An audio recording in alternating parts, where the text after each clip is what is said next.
I see a lot of people thinking that you just say AI, you give it a problem, and out comes a solution. It's not quite there. We have to still honor the same cadence to any problem. We have to have discovery, we have to have deliverables, A/B testing.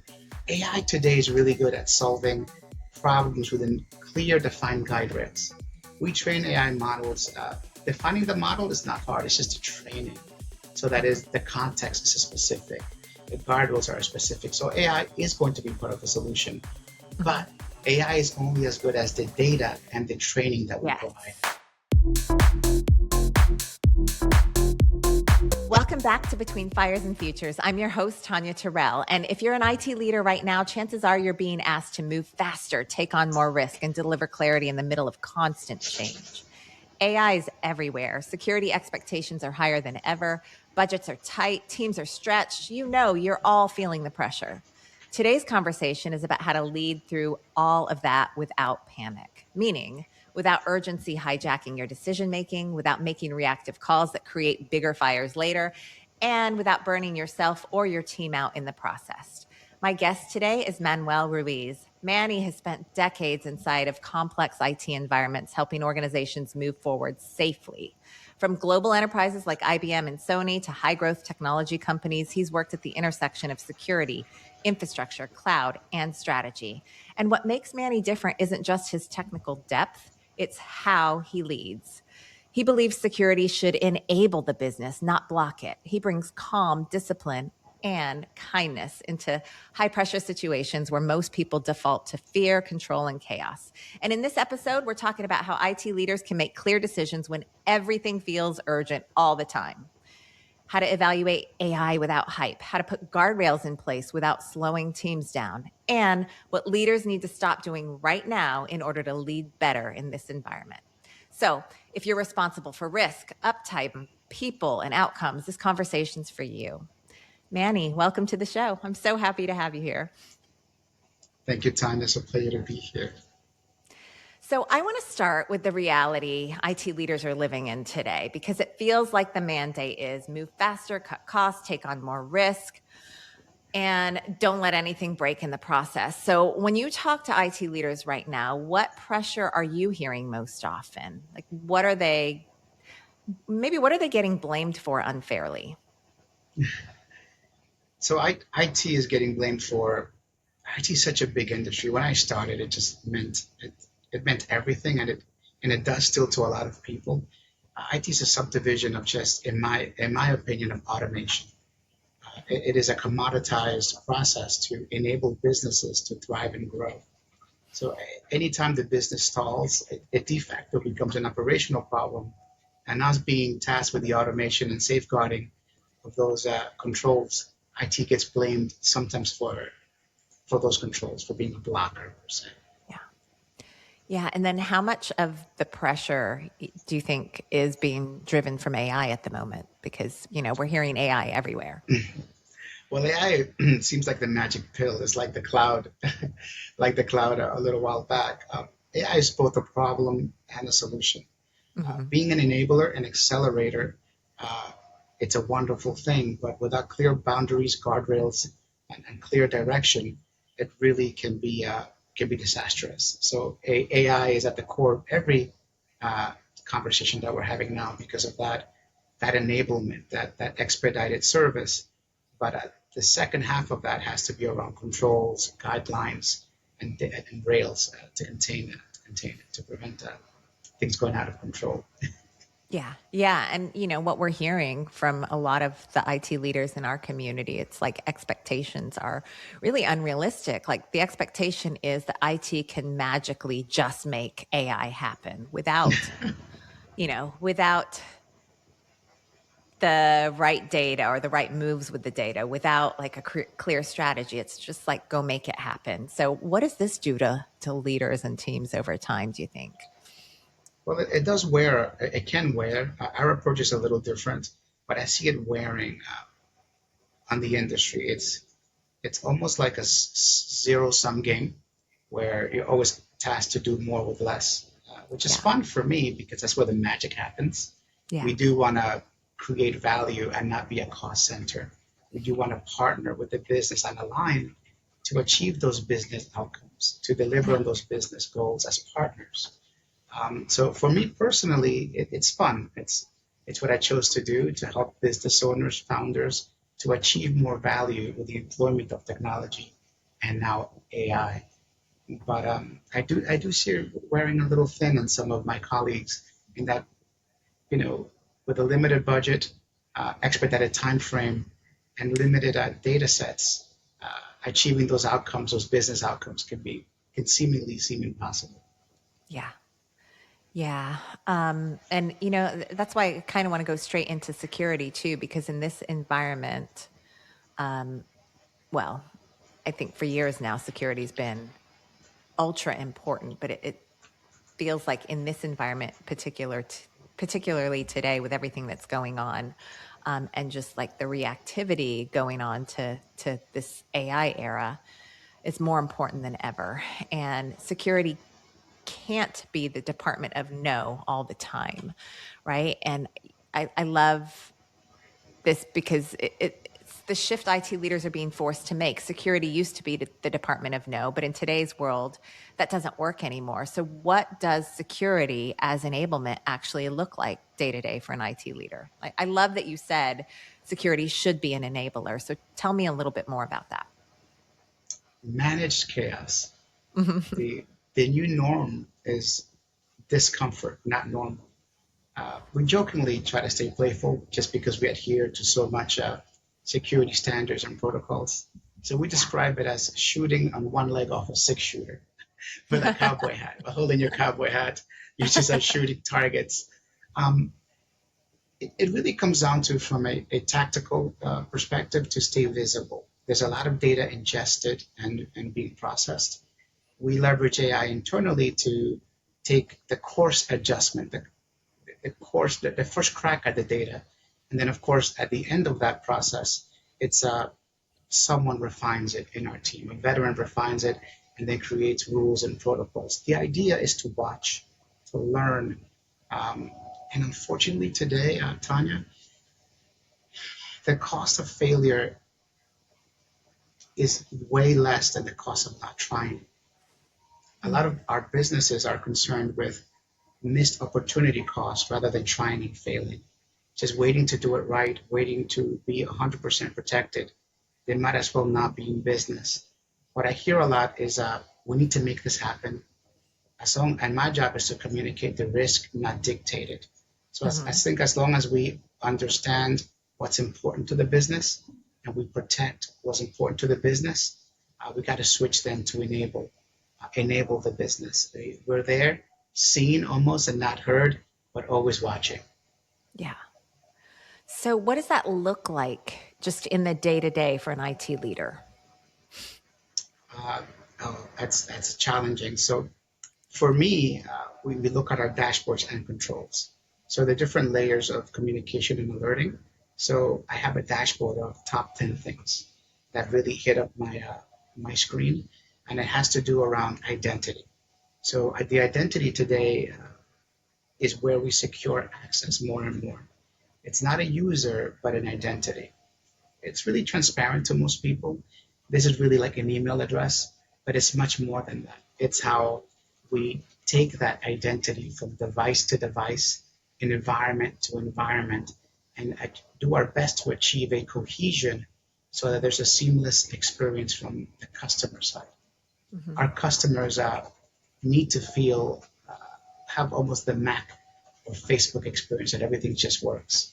So for me, is I live in dashboards, I live in boardrooms, I live in business objectives, top 10 things that are important. What does risk look like? And we quantify that by taking those business metrics and reporting on those and making sure that we refine and stay on target. It is a constant process. My first hour of the day is to identify risk and enablement. And what can I do? Is anything blocking the business? Is anything, what are the business risks from an IT perspective? Have those changed? Has the needle moved? And then how can I enable the business to sell, to grow, to thrive? And those are the three things that we focus on. And we try to keep it small because there's so many things that can fall out of scope. So we do 3 to 5 things at a time. and make sure that we move the needle to the right business deliverables, aligning with the boardroom and the executives at each of our partnerships. Yeah, that sounds great. Um, you know, I'd love for you to talk a little bit about because what really differentiates you is how you lead. And so I'd love for you to talk a little bit about or give advice to our IT leader community. Like, how do IT leaders build trust with the business so security isn't seen as a blocker, but a strategic partner? What's your advice to IT leaders around that? We keep it simple. For me, vulnerability is comfortable because it implies honesty. And I try to lead with the things that I hope that I've been reciprocated. So I'm a core believer in a giver's gain. So it's my job to come in, accept where the business or relationship is, and then meet them where they are. So we listen. We're grateful for the invitation. And the idea is that we're people. Technology enables people to achieve great things. Sometimes we think technology is its own thing, but my core belief is that technology is an extension of humanity. And if we lose our humanity, then we lose our purpose. Mm-hmm. So when I think of a problem, to me, it is a business problem, a human question. And in technology, of course, that enablement is part of the solution, but it has to be tied in uh, to those organic sentiments, whether it is Mm-hmm. fear, whether it is trust, whether it is love, passion. Because what is technology without a goal? And the goal has to be to achieve something. And Right. that something, it's always human, and Yeah. it's hopefully for the betterment of us all. And that Yeah. is exciting. Yeah. I love that. I love that. I think, what we're really saying is that the best leaders are really just trying to create safe lanes that the business and the humans can move inside of. And I love that. So, that kind of ties directly into decision making, like human decision making, because when everything feels urgent, leaders can start making reactive calls. And, I think this is really where we see great leaders even get pulled into chaos. When everything feels urgent, I think decision quality drops. And, I don't think I've ever lived in a time where everything is so urgent and everything is moving faster and faster. It's hard to keep up. So, what decision cadence helps IT teams move fast without creating fires in the future? So most of my job is behind the scenes as a Hmm. leader, and everyone in my team. Leader is just a hat we all can wear at the same time. Yeah. Is the ability to be considerate. At the heart of what we do is to be considerate of our team and our partnerships. We look ahead and we measure and we study more than we act. So whether it is researching emerging trends in business and attack vectors, to listening always and asking, enabling that feedback loop where we chat with our partners and our friends, what's going on, how can we help. The idea, I think, is always to look ahead and to cue, uh, almost like when we say, think before you speak or listen more than you speak. It's a wonderful cadence to remind us that without measuring, it's hard to move. We have to be able to listen, to measure before we move. So our cadence is to cue conversations and drive value. Our cadence is to have meetings with intent. Hmm. It's easy to disable or enable or react, but it's when we move with a level of intent that we think about it, we analyze it, and we look at the interdependencies, it gives us a much better chance of success. Yeah. Technology flows. It's not a hard set button. Like when we think of like the light socket on the wall, we think that it turns on and it just works. But there's a lot of moving parts to that. And Hmm. so I'm always thinking how to keep the machine moving, not Hmm. stopping. I'm always thinking how to make sure that we change those tires while the train or the truck is moving. Hmm. And, I'm not scared, but I'm mindful. Hmm. How can I help? How can I be impactful today? So queuing and looking ahead has been really instrumental for us. Looking at those dashboards, moving those core principles of, for the business, for us, of course, kindness and meeting people where they are. But the business tells you when we meet, part of our relationship cadence is to understand what's important. Mm-hmm. Because what's important to our partners is of paramount importance to us. Yeah. And those are the guiding principles to how we deliver service. Yeah. If we're not doing this for us, we're really doing it for the betterment and at the pleasure of our partners, and we never forget that. So customer service is key. The experience is important, from founders to, even it doesn't matter. Everyone is important and everyone should be served and met where they are. But we can execute quickly, but we should do our best to execute intelligently. Mm-hmm. And that requires a little bit of thought and time. So I would say, you see something, analyze it, take a look. If you have time, discuss it. Some things can't wait. The reality is, I think, is that most things can wait a little bit. Yeah. And it'll be better for it. Yeah. So what you're saying is the goal isn't to slow down, really. It's just to create clear lanes, clear owners, clear metrics, so that the team can move fast without trading stability or creating more chaos in the process. When we define those lanes, everyone can make those decisions, because the cadence is a culture, it's a process, it's innate. Mm-hmm. So you don't have not everything has to come through one gatekeeper. And that's part of the agility. Well, hey, if we see these 10 things happen, we know what to do. It's in the playbook or it's in our cadence. And you're not going to be right most of the time. You're not going to be wrong. You're going to be right most of the time. Yeah. And the idea is, when you're wrong, it's a learning point. It's a refinement point. And even when you're right, you look back at the week and you see if you can do it better. Yeah. The cost of inaction is higher than the cost of a mistake. That is something that I would love to tell my peers, is that we can't be afraid to act anymore. AI is yeah. I mean, the inaction, you get stuck and nothing moves, and the energy is constricted. Nothing can move. It's better. I mean, I tell my team all the time, there really are no wrong decisions. You make a decision, you move forward, and you either make the right decision or you learn from the decision that you made and you make a different decision. But either way, you're not stuck, you're moving.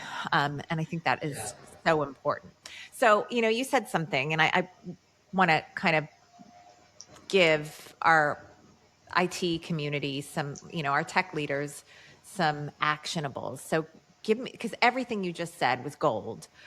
Give me the playbook. If an IT leader wanted to build this cadence in the next 30 days, maybe give me 1, 2, 3 concrete changes that they should make right now. We all have clients that are bigger than us. The goals seem insurmountable, but we got to take it back to basics. I walk into meetings with a notebook. I focus on kindness and then listening and how to add value. I am a technologist, and that is part of it, but we can't forget to listen. We all have many playbooks. We are subject matter experts in so many things, but the human element is important. And that is hard to keep in mind when you're in a boardroom where there's 100 million or 10 billion. It seems like we're there and we're focused, but think of a TED Talk. You're there connecting goals, and they have to matter. And if they matter, they're emotional. Look, anyone can do this. I don't think I'm special. What I bring to the table is a level of care that is unusual. I bring dedication because I do this because I love it and I love helping people. Just keep it simple. The technologies are out there. The partners are out there. Don't overcomplicate things. Yeah. Listen, measure, and define your playbook around what's impactful to the business. Sometimes we get self-focused. We need to secure you. These are the best protocols. These are the best tools. We need to move ahead. That all is wonderful, but if it has to make sense to your partners, it has to make sense to the people that you're serving. Otherwise, I don't think we're really serving them. We're serving ourselves. Yeah. So I would say that. Everything else is easy. We're good at what we do. Yeah. Just focus on our people. on our partners, on our customers, and everything will take care of itself. I think that's what I would remind folks. Keep Yeah, it yeah. And simple, this kind of brings me focus into on the it. AI conversation too, because, what every IT leader is dealing with right now is like I was saying earlier, go do AI, make it happen. Like it's a magic pill. Yeah. And what we're hearing so much from our audience is that, an executive walks in, a business leader walks in, and it's, we need AI, go solve everything with AI. No scope, Hmm. no definition, just urgency. Um, and It's yeah. so It's going to what, be yeah. yeah, so what questions should IT leaders ask first to translate that request into something real and useful and safe? So I would start at the top by saying use AI as a calculator. We understand AI is a process. It's almost like a computer. It computes. It's Yeah. a believe it or not, from where it's going to be, it is a course calculator. It cannot. I see a lot of people thinking that you just say AI, you give it a problem, and out comes a solution. It's not quite there. Yeah. Um, we have to still honor the same cadence to any problem. We have to have discovery, we have to have deliverables, A/B testing. AI today is really good at solving problems within clear, defined guide rails. We train AI models. Defining the model is not hard, it's just a training. So that Mhm. is the context is specific, the guardrails are specific. So AI is going to be part of the solution, Mhm. but AI is only as good as the data and the training that we provide. Yes. Yeah. Yeah. Yeah. So that's a good point. What's the data question IT leaders should ask immediately? Because you're right, AI is only as good as the data underneath it. So what should IT leaders be thinking about? What's the data question they should ask? So, because I like to keep it fun, I would Mhm. say top three things that are crucial for your business, and just to make it fun. But ideally, we should say some conversations end up being like one case study that I can give you is we had a marketing company. A lot of the companies that we service are marketing, and they're into marketing automation. And they were like, "What if we can create slides or presentations based on our communication and kind of a stored documents that we have for our partners?" And I was like, "Well, is that meaningful to you?" And the answer was, of course, because it would save us time in compiling all this information it would present based on recent data, real data, and it would be specific to what we've done this week or this month. And we did it, right. It was very easy. The PowerPoint slides would be generated based on the information, up to date metrics, sales, and graphics within the client defined domain. So I would ask, what are your top three time consuming tasks? Mhm. Or if it's more macro, depending on who we talk to, a lot Mhm. of times we get the green light from the CEO. He or she says, "Hey, we know AI is an automator and enabler. I went to this conference. I need AI now." And Mhm. then we would say, "Sure," because we like to enable. We try to say yes. And Yes. then we would meet with the middle management and we would interview them. We would say, what are you struggling with? Where would you like to see improvement? If you're a graphics team, you would say generating graphics or content. And you Mhm. might say, how do we collaborate and can we copyright these? Like there's some implications along that. If you're an IT team that we meet, and we do meet with IT folks, they need to analyze their ticketing system. They live and breathe of metrics and ticketing system. And we Mhm. would ingest those tickets and say, these are your top three issues. These are SOPs or documents that could make sure that your staff and any of your clients or customers can read to learn how to do it. Or we would then say, we can create an agent for you and we can put it on the desktop so that these issues are, because a lot of times there's retraining in IT. It's not about break fixing anymore. It's Yeah. about education. So Mhm. we can create those agents that would automate or create another service or touch point where the overworked first help desk or the overworked IT CIO or CTO that's presenting to the board doesn't get pulled into, oh my God, my computer's glitching. So Yeah. it really depends on we have to identify the issue They have to present it to us, and then we would use AI models to see if we can offload or automate some of that process. Yeah. Yeah. So, what I'm kind of hearing you say really is that IT leaders actually have to become almost like translators, right? They have to turn that executive urgency into actual technical truth and what's going to drive value for the business. And Yeah, so, that kind of leads me to another question that, like, how would you or how would an IT leader separate, like, this is a real business use case from this is just executive FOMO?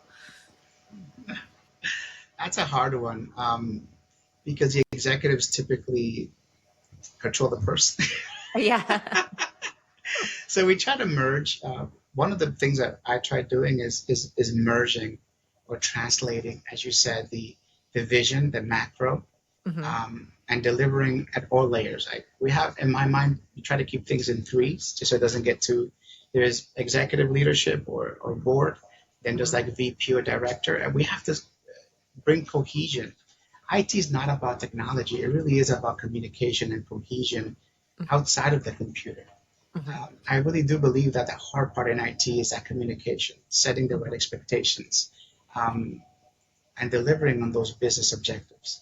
It's those soft skills that separate us. Yeah. So what I would say is that you have to somehow bring the story together. It's almost like when you watch a movie and there's something there for for like a 5-year old, like, oh, it was pretty, or an anime, and then there's a hidden story like The Matrix, where if you listen to it, they're under kind of under stories or sub stories that speak to you. So I do my best to do that because we want to deliver holistically to the business so that everyone sees value and everyone is on board. Yeah, no, that makes complete sense. I want to talk a little bit about experimentation. And, I think we touched on this earlier with like just move, make a move. It's more costly to stay stuck. And I think experimentation, it's always important, but like now it's necessary. Everyone's trying things, but the risk is also real, right? Data, customer trust, compliance, reputation, all the things. So, how do IT leaders put guardrails around AI experimentation so teams can move forward without putting the business at like real risk? So AI, it's the evolution of a lot of technologies. It really is just I mean, from my perspective, an autocomplete that has gone 10x. So Hmm. when I think of AI, nothing has changed. Same protocol, same principles. In our old world, we used to use DLP, Hmm. which is data layer protection. In AI, we use data policy to really segment. We have to define clear roles. Think of an agent, and Vince Lombardi says it really well. AI is a master of simple tasks, but when you take 1,000 simple tasks, now you create almost a symphony. It's like a note in a symphony. If you put all the notes together, then the magic begins to appear. So guardrails are very clear for me. Like it's on a need to know basis. If it's client specific, then we create a client folder. It's that simple. And we do not allow internet, or we allow internet to specific sites. So the reach of AI is very important. And then that really helps bring in the training. Hmm. When you have the model and the boundaries, then it's all about the training. And the training is provided by us and also by the people interacting with the agent. By interacting, the AI Hmm. model learns, but Yeah. also by ingesting information. So the guardrails really are around where the AI can go, where it can Hmm. crawl, and what it can see.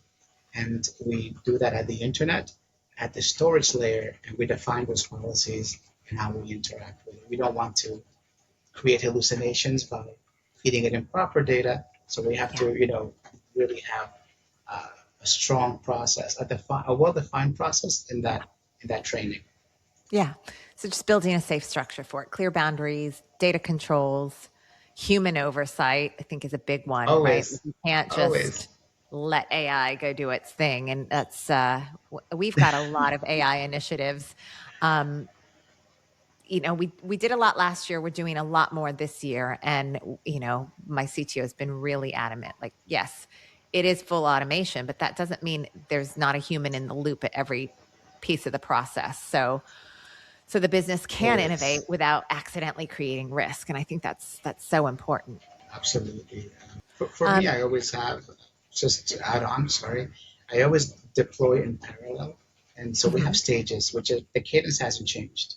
Yeah. We have a dev stage, an integration stage, and a production stage, and the loops are there. And, just remember that the cost of doing nothing may seem like nothing, but it's everything because there's no outcome from inactivity.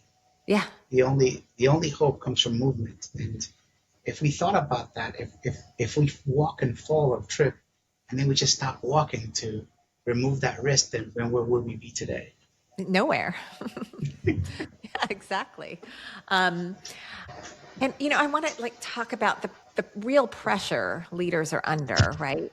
Because there is this pressure to do AI, and there is this perception that it is a magic pill, and there is the real risk that brings too. I want to get into this IT leadership discussion because they feel pressure to do more and more, but sometimes leadership is about knowing what to stop doing or what not to do, right? I think leadership right now is maybe less about doing more and more about deciding what are we going to focus on, um, because the pressure to do everything is definitely there. So what do IT leaders, in your opinion, need to stop doing right now?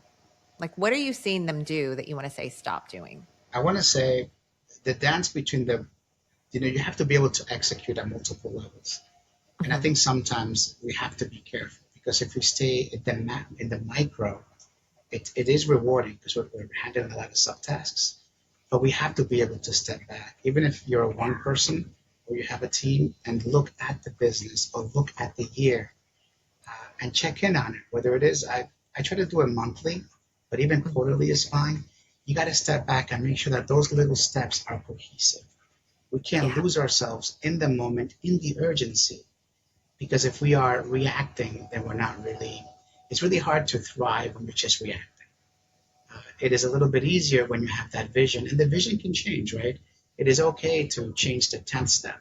You have 9 steps to adjust and position the teams or the technology or the budgets. This is not really about us. It's really about our teams, our community, and the people and clients and customers that we affect. Yeah. So the moment that we stay reactive, it becomes almost chaotic. And Yeah. that doesn't scale well, I believe, without a cohesion or vision. Yeah. We lose the multiplier. Yeah. And 100%. Yeah. so we It want to, doesn't yeah, scale and it's going to create burnout. yeah, Yeah. But I think it takes discipline because, just the world we live in with all the information and data coming at us and all the expectation and pressure, it takes discipline. And it is easy. It's easy to get caught up in checking the boxes and doing the tasks, right? And the IT leaders we talk to, they're so busy. They're a lot of times they're understaffed, they're running lean, they're so busy, they have so much on their plate. Um, so it's hard to zoom out. But if you don't zoom out, right. it's hard to truly see the whole picture because you just get very tunnel vision on the little, the micro tasks. It's hard to connect back into that bigger vision. So I love that's what you brought up. And there's something else that I want to talk about because I have to go here. It's how we actually bonded.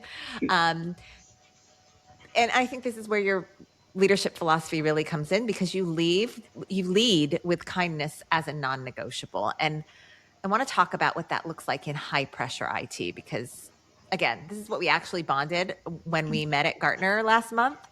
And Yes. before I even knew what your company did, you told me that you lead with kindness as a non-negotiable. And I love that. This is, really one of the things that I respect about you most. Um, and it was only from there that we learned what does your company do and realize that's just a beautiful fit for our audience.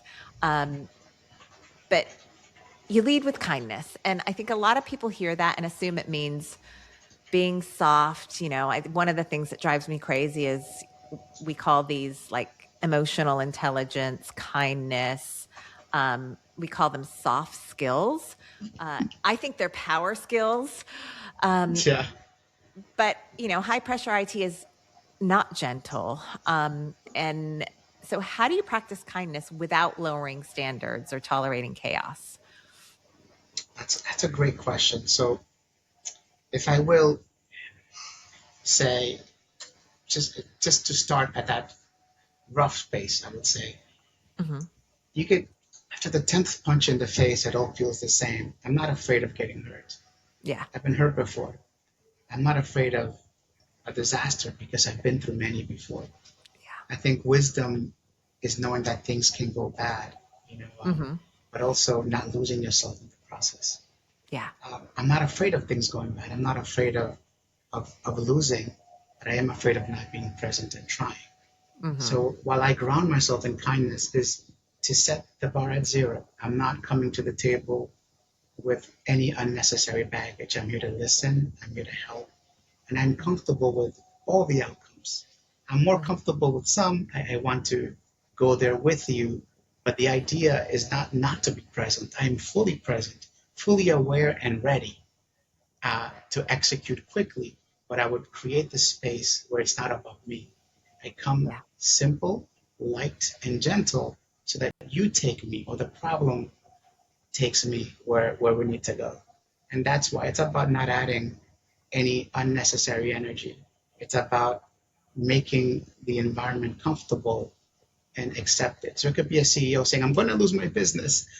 And you're like, well, it's okay. How can we make it better? It's Right. how we react to these problems because problems come and go.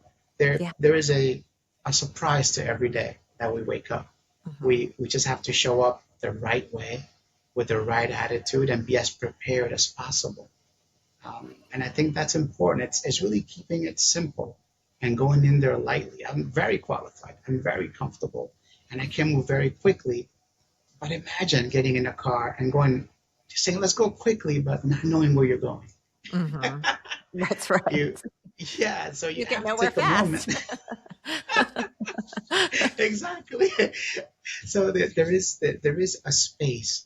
It's not, and some of us, because of the urgency, it's like you can bring any example when you call 911. What's your emergency?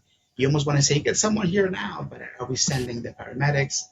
How should we get there? There is a moment where we have to, like you said, have the discipline to listen. Yeah. But for me, is I don't know how to help. We have all the resources.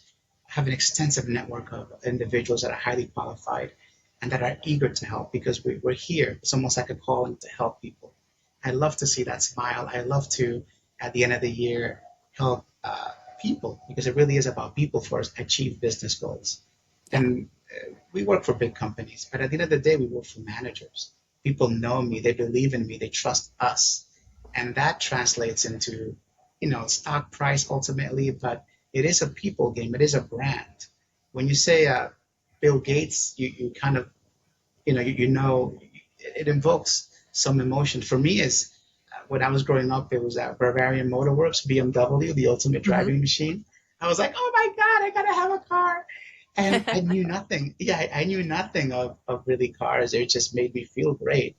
And when I think of you, Tonya, and as I'm learning more about you, I'm just over the moon impressed with all you have accomplished, but I didn't know. I felt your kindness, your team was so welcoming that I was like, I would love to be part of this community. Mm-hmm. And we hope to inspire that too.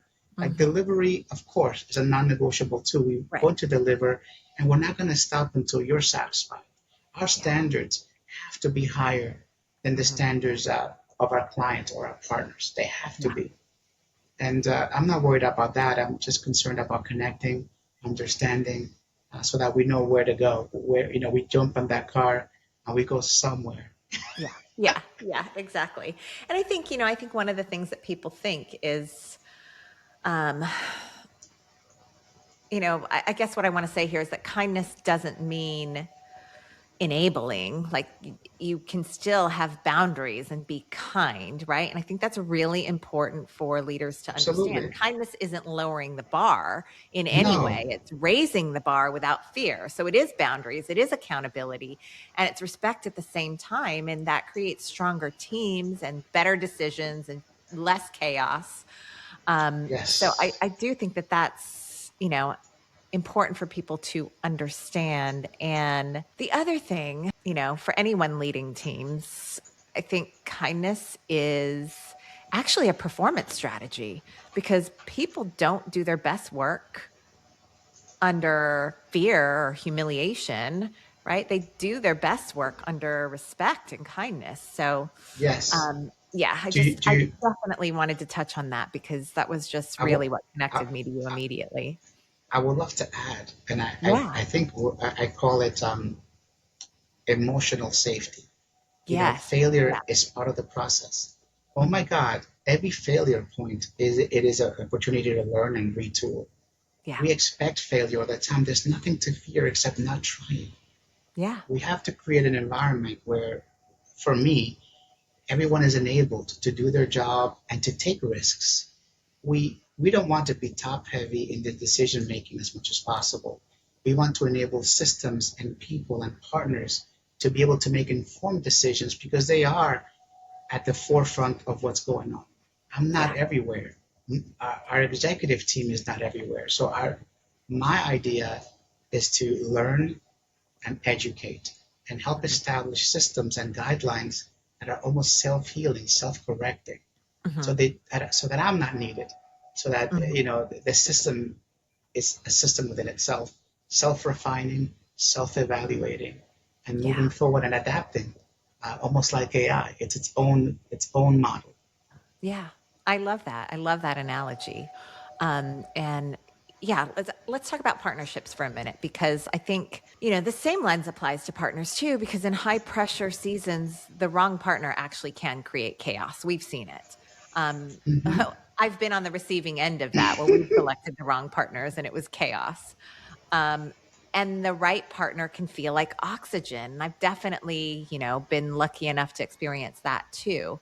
So, we are in a high pressure season. I'm definitely feeling that from, the thousands of IT leaders that we connect with on a daily basis.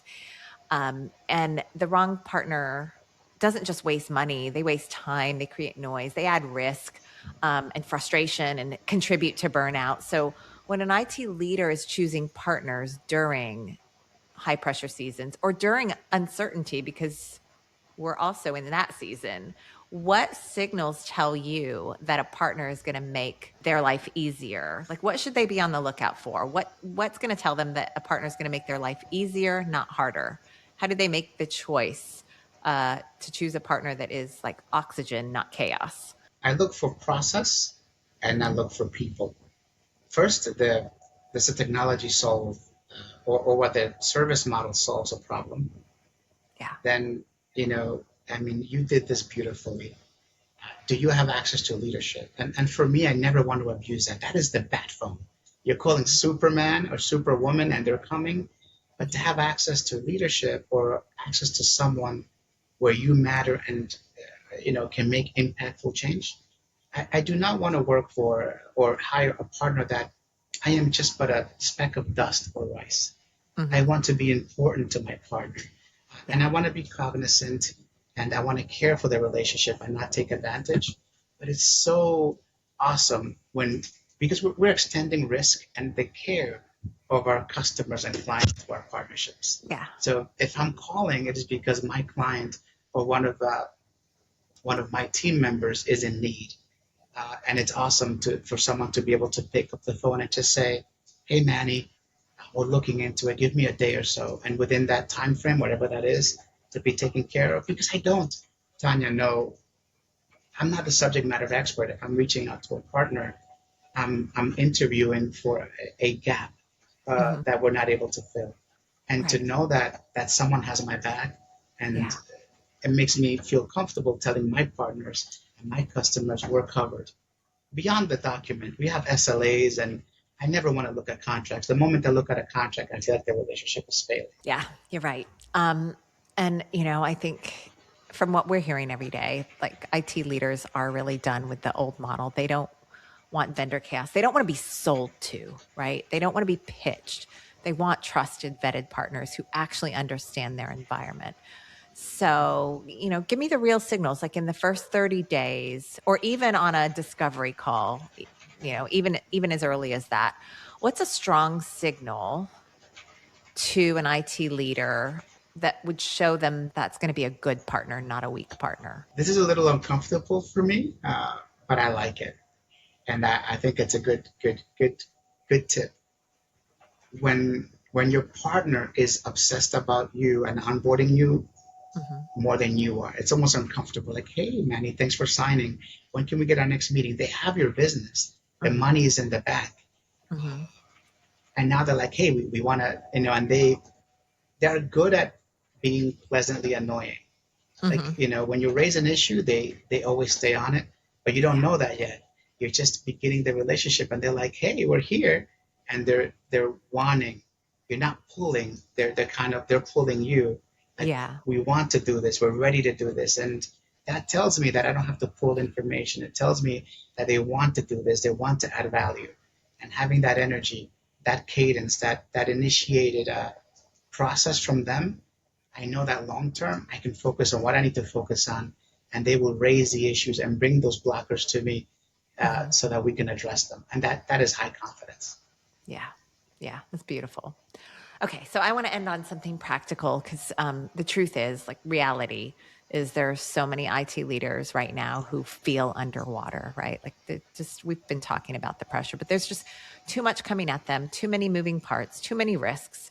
The pace is just out of control, nonstop. So what's one step that they can take this week to create more clarity and control for their team?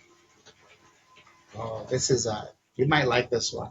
I think joining a peer group, almost like a mastermind group, would allow them to get fresh perspectives.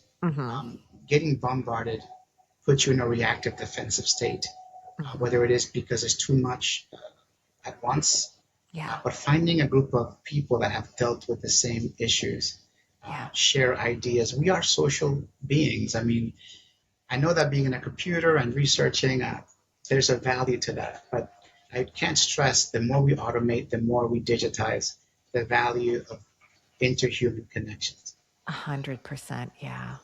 I read something. Jeffrey Hinton, godfather of AI, said that we need to, like, humanity's only going to be safe if we program motherly instincts into AI.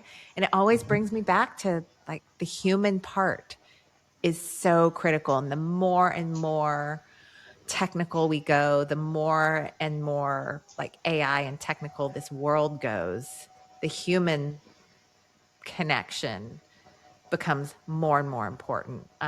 It's one of the things actually on my agenda. I haven't shared this publicly at all. But we just did our annual planning, and one of the things that's on my agenda this year is to build a IT leader community, because I'm in communities. I've invited you to one of them. I'm in 3 different mastermind communities, and it goes back to that zoom out, right? Like, sometimes we're so head down in the weeds, working in our business, working, checking off the tasks, that it's hard to rise above it and zoom out.